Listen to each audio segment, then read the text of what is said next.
City India news Telugu, ఇది చీకటి వెలుగు. నా పేరు శివకుమారు. నేను డాక్టర్ శ్రీరాములు గారి అల్లుడిని. ఆయన స్థానిక కళ్ళ డాక్టరు.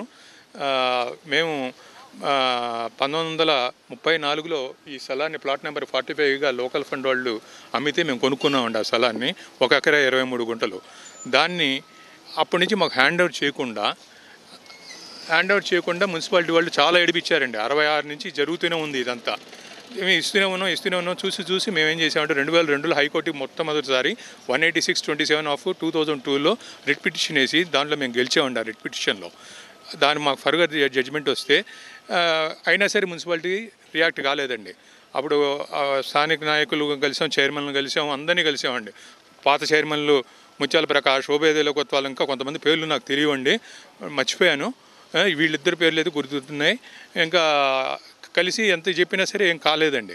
ఎవరు హ్యాండ్ ఓవర్ చేయబోయేసరికల్లా మళ్ళీ మేమేం చేసామంటే అప్పుడు వైఎస్ రాజశేఖర రెడ్డి సీఎంగా ఉన్నాడు 2008లో అనుకుంటా అండి. సీఎంగా ఉన్నప్పుడు ఆయనకి రిప్రజెంటేషన్ చేసామండి. ఆయన రిప్రజెంటేషన్ చేసి ఫైల్ మొత్తం ఆయనకి ఇస్తే ఆ ఫైల్ అంతా బాగా జెన్యూన్గా ఉంది అని చెప్పని చూసి మళ్ళీ నేను తగు న్యాయం చేస్తాను అని చెప్పని దానికి న్యాయం చేయడానికి ప్రయత్నం చేశారండి ఆయన. దానికి అప్పుడు ఏంటంటే ఆల్టర్నేటివ్ ల్యాండ్ ఇవ్వండి అని చెప్పి డెసిషన్ తీసుకున్నారండి. చీఫ్ మినిస్టర్గా ఉండి డెసిషన్ తీసుకుంటే ఆ చీఫ్ మినిస్టర్ ఇప్పుడు తీసుకున్న డెసిషన్ ఈ మున్సిపాలిటీ వాళ్ళు ఏంటంటే ఎక్కడ స్థలాలు లేవు అని చెప్పి ఇచ్చారండి. అప్పుడే ఆర్ఎం సాంబశివరావు గారు అని చెప్పి సిడిఎంఏ నుంచి వచ్చారు మొత్తం సర్వే చేయడానికి, ఎక్కడెక్కడ ఉన్నాయేంటి, ఈ స్థలం ఏంటి నన్ను చూపించడానికి నన్ను కూడా రమ్మన్నారు. వచ్చి ఈ స్థలం చూపించాను. అట్లాగే నాకు తెలిసినంత వరకు మౌనార్లో 10 స్థలాలు ఉంటే చూపించానండి. ఆ 10 స్థలాలు చూపించి ఇది ఇట్లా ఉంటే ముందు ఆయన ఏమన్నారంటే వీరభద్రరావు గారి కమిషనర్కి ఈ స్థలాన్ని ముందు హ్యాండ్ ఓవర్ చేసుకోండి అని రిటర్న్గా లెటర్ కూడా రాశారండి. అయినా హ్యాండ్ ఓవర్ చేసుకోలేదండి ఆ వీరభద్రరావు.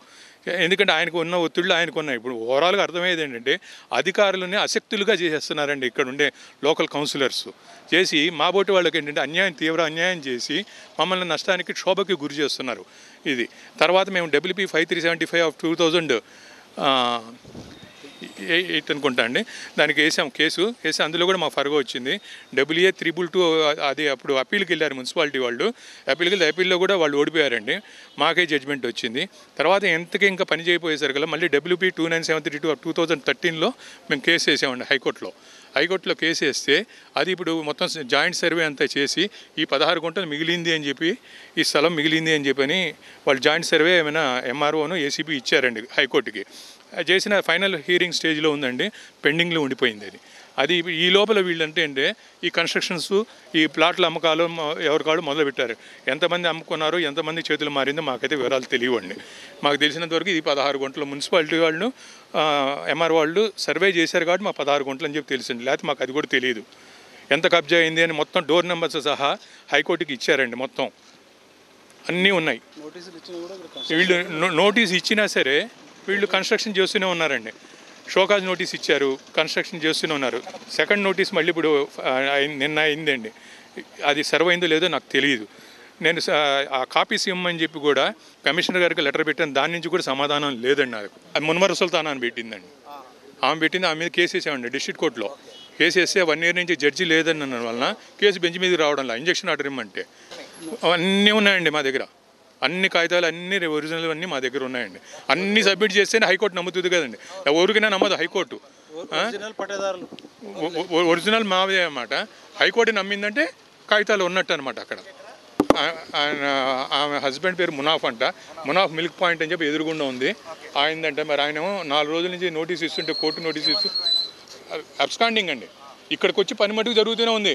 ఏ రోజుకు ఆ రోజు మేము కమిషనర్కి చెప్తూనే ఉన్నాం, ఇది అవుతోందండి. ఇప్పుడు స్లాబ్ వేయడానికి కూడా రెడీ అయ్యారని కూడా చెప్పాం.